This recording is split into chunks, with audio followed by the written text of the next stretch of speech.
Hai, jumpa lagi dengan Fakta Viral Channel.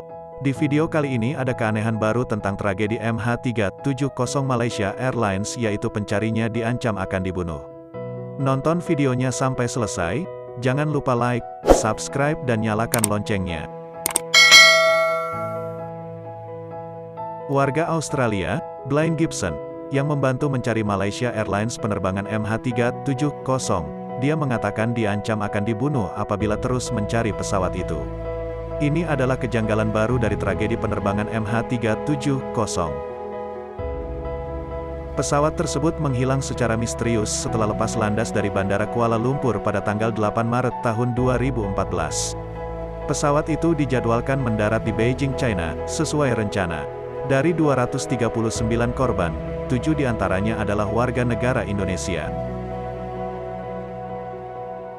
Kerabat korban yang putus asa bergabung dengan penyelidik independen untuk mencari di pantai Madagaskar setelah pihak berwenang Malaysia tidak menemukan tanda-tanda pesawat.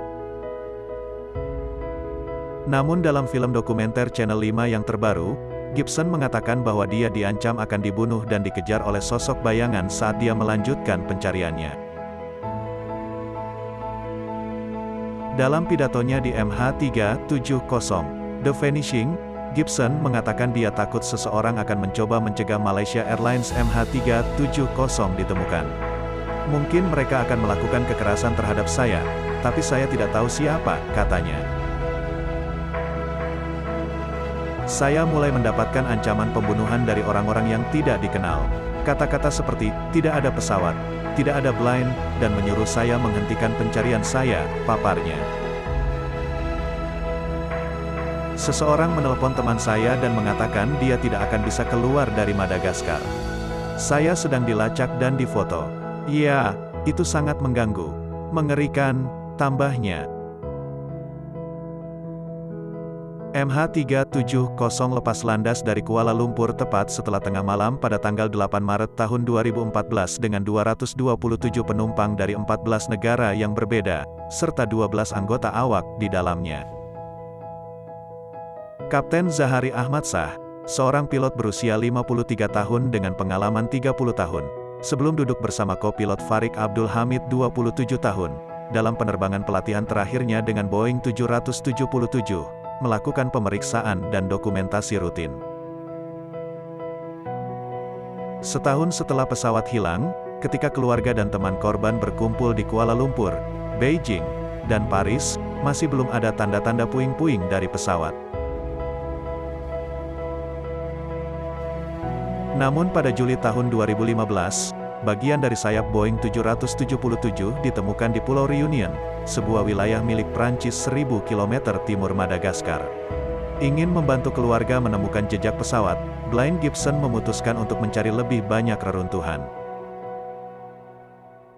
Meskipun tim pencari Australia menyarankan puing-puing akan terdampar di Sumatera, Gibson mengikuti saran ahli kelautan terkemuka Dr. Carita Patiarachi, yang mengklaim arus akan membuat hal itu mustahil dan mendesaknya untuk mencari di Madagaskar. Ketika saya sampai di sana, saya bertanya kepada penduduk setempat, nelayan dan tukang perahu, di mana puing-puing dari laut lepas terdampar, katanya. Ada gundukan pasir di luar terumbu yang terpapar ke Samudra Hindia, tempat barang-barang terdampar ke darat. Tiba-tiba tukang perahu memanggil nama saya dan berkata, apakah ini Malaysia 370? Segitiga abu-abu, bertuliskan, no step, ternyata merupakan bagian dari ekor pesawat. Pada bulan Juni tahun 2016, 3 potongan lagi ditemukan, dan beberapa keluarga korban termasuk Watrelos dan Nathan, terbang ke Madagaskar untuk membantu menyisir 20 km garis pantai untuk mendapatkan petunjuk lebih lanjut.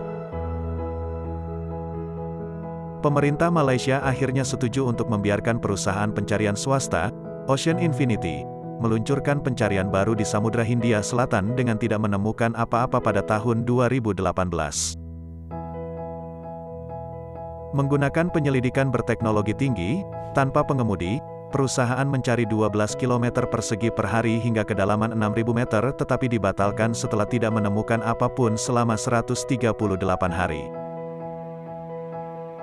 Pada saat yang sama ketika Gibson mulai menerima ancaman pembunuhan, Watrelos mengatakan bahwa dia dihubungi oleh ribuan orang yang menawarkan untuk membantunya menemukan kebenaran, tetapi dia yakin beberapa memiliki motif jahat. Dia mulai percaya bahwa pihak berwenang Malaysia atau China menutupi posisi sebenarnya dari kemungkinan kecelakaan itu, karena mereka tidak ingin pesawat itu ditemukan. Di suatu tempat di dunia ini seseorang tahu apa yang terjadi dan itu bukan hanya satu orang. Ini adalah cerita besar, ini cerita kotor, dan itu melibatkan banyak negara, katanya. Saya sangat yakin ada sesuatu atau seseorang di pesawat yang mereka tidak ingin tiba di Beijing sehingga mereka menembak jatuh pesawat itu, ujarnya. Tidak ada bukti yang mendukung teori ini dan setiap ancaman terhadap Gibson hanya membuatnya lebih bertekad untuk mencari kebenaran. Saya hanya mengubah hidup saya sehingga efektif membuat saya pergi ke bawah tanah tetapi tidak efektif membuat saya berhenti, katanya.